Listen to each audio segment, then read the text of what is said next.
Today I'm in a 2025 Range Rover Velar Dynamic SE. I know because I got a sticker right there. Hey, it's Tim, Pickup Truck Plus SUV Talk. In this video, let's talk about the interior, the exterior, but I really want to talk more about reliability in this as well, because it always comes up in topic conversations when I do a Range Rover or in Land Rover vehicle. I'll get to that in this video, but let's talk what we have. It's a 2025 Range Rover Velar Dynamic SE, VersaDesign blue exterior and cloud textile interior. And I'm sitting like this because I want to talk about the interior before I get outside in the cold wind. It is pretty cold today in Nebraska. So this is our dash and then here are our controls, okay, here and here. And then we have this screen here, which is a beautiful laid out screen. Sorry if you have a little black line, just the way the refresh rate of these screens are. But we have I can turn off the air, I have navigation, CarPlay, I have the radio. Okay, there's a screen, like I said, showed you my phone. It's just refresh rate. But open this up.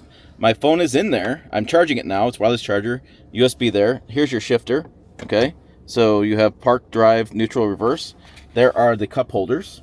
Pretty nice cup holders. It's interesting how plastic these are. I was surprised. I thought these would be a little bit nicer covering, but they are plastic. And then this is kind of an interesting plastic here too on this. So I don't know. It doesn't say luxury to me. It doesn't. I don't know. But they have the piano black here, which is luxury. It does get scratched and dirty. I'm not a fan of all the brands are going this direction. I think we can better material. And then we have the doors. You can see with the nice chrome look there. It's like a muted chrome. Nice styling with this white and black kind of look to it. And then we have these seats that are really comfortable seats, and they have like a nice finish to them. The press release says it's not leather, but definitely feels leather. So I don't know, take what you will. We'll move up here. We have the controls for the window shade there and the sunroof that opens up. So this whole thing opens up and goes all the way back in that to the rear. And then there's our second row seats. Not a ton of leg room back there in second row seats, but yeah, I think for this size vehicle, we'll hop back there in just a second and check that out. So again, it's a blue exterior, 26 highway, 23 combined, 22 city fuel economy. I'll get out here. We have nice speaker placement there for the tweeter, and Range Rover there as well, spelled onto the sill plate. I'll see if I can't get this camera to work for me right this morning. There's Range Rover there. Okay, here's our exterior of the Range Rover there. You can see it spelled out there. A nice grille. They talked about this on the website quite a bit, how luxury the grille looks. I think it has a nice look to it. A little bit of the fender coming out on the sides, a little wing looking thing right about here. There's your parking sensors. As we come around the side, we have Range Rover spelled out there on the hood. There's a black line there. These are the door handles. I've seen people talk about this online. Some of the colder climates, when it gets really cold, sometimes they stick just because they push out when they open. So something to keep in mind if you're in a colder climate. We have an issue. We have the Brembo red brakes there, which are really cool to see. These really sporty tires. These are Michelin tires. Yeah, you know they have the good tires on those in this luxury brand. Michelin makes some of the best tires in the world, and they don't always get in different vehicles because of cost. Velar is spelled out there as well. We have the black down there for the bottom bumper. Range Rover spelled out there. Okay.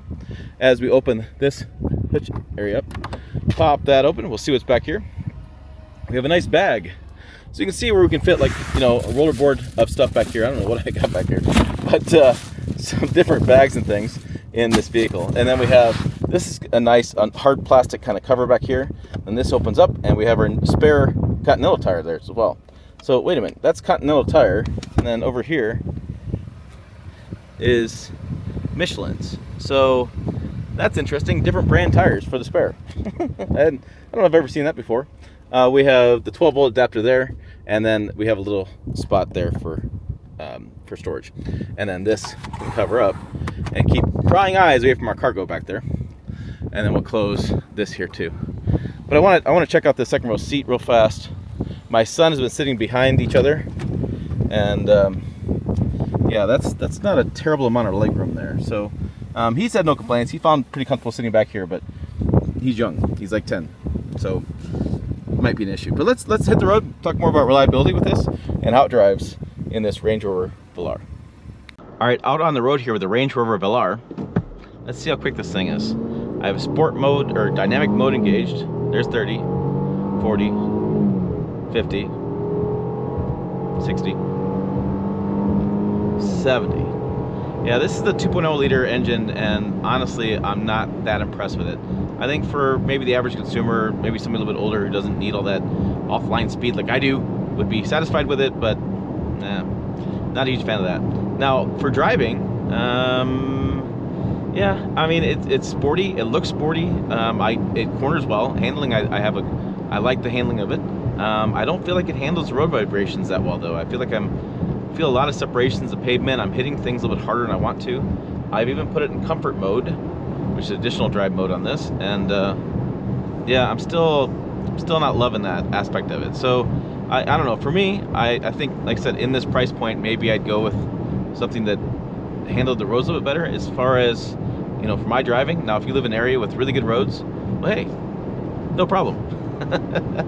But yeah, I mean, so I'm on some fresh pavement now, and obviously it's better. Everything car is better than fresh pavement. That's what you get with these sport tires.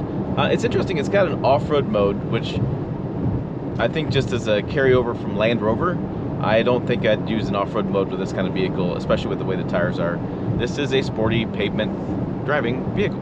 So I'm coming up to these corners here, and yeah, I mean, it's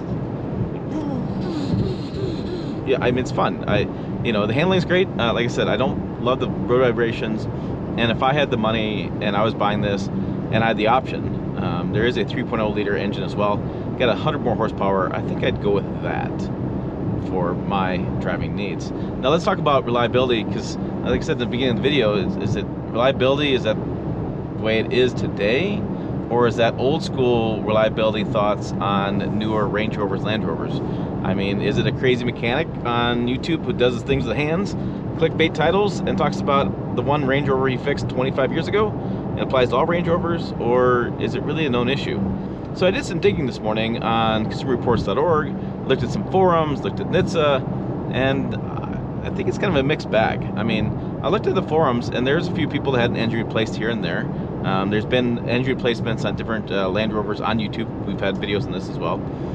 And then we've had some nagging issues, a lot of them electronic issues. You know, the newer vehicles, especially luxury vehicles, are rolling computers. They have a lot of stuff going on technology-wise, and there's going to be an issue here and there, just the way the vehicles are today. So does that mean it's completely unreliable? I don't know that I'd say that. I mean, looking at consumerreports.org, it's interesting. They give it a very terrible predicted reliability score, but they don't have information to back it up. They don't have any data from owners and split out detailed information to say specifically what is wrong. I tend to believe it's some carryover thoughts. There was a span of time, and there's been a span of time, where Jaguar, Land Rover, Range Rovers have had a bad reliability ratings, and it's really hard to shake those ratings. Really hard to shake that information. I mean, I looked at the data on this, and they sold 25,000 Range Rover Velars last year globally. They sold about 6,000 in the United States. So are you telling me all 6,000 of those Range Rovers need a new engine? I find that really hard to believe. How, as a car maker, if you have a warranty on these engines, how do you stay in business if everyone you sell is going to need a new engine? I find that very suspicious. I would say it's probably to do more with statistics, in that they don't sell enough volume, and when they have a problem, it becomes a bigger known problem, blown up in the internet world, because they just don't have that many other vehicles out there that have had a good reliability ranking. I mean, I see this all the time. People go on the channel and say Fords are terrible, or Chevys are terrible, or Rams are terrible, and you dive into numbers, and yeah, they may have had a recall here and there, or an issue here and there, but statistically they sell 300,000, 400,000, 500,000 trucks throughout the year, and you know, if you get 1% of those, 3,000, it's not that big of a deal. So I don't know. I would definitely go in with a grain of salt. I'd probably lease this to start with, get a sense of what you feel like your reliability is. And you know, a lot of people just base their reliability on their personal feelings.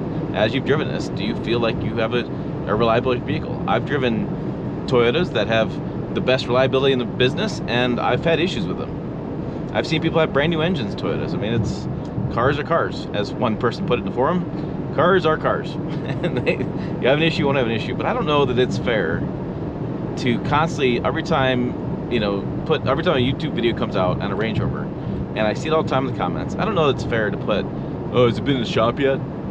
Like, I think at some point, let's judge these vehicles based on what they are today. And you know what? This could be really unreliable. But the data I looked at, I didn't see a lot that really stood out to me. Like I said, I saw some engines back in 2014. I've seen some issues here and there. But a lot of people are talking about electronic issues, and that is throughout the lineup for all vehicles.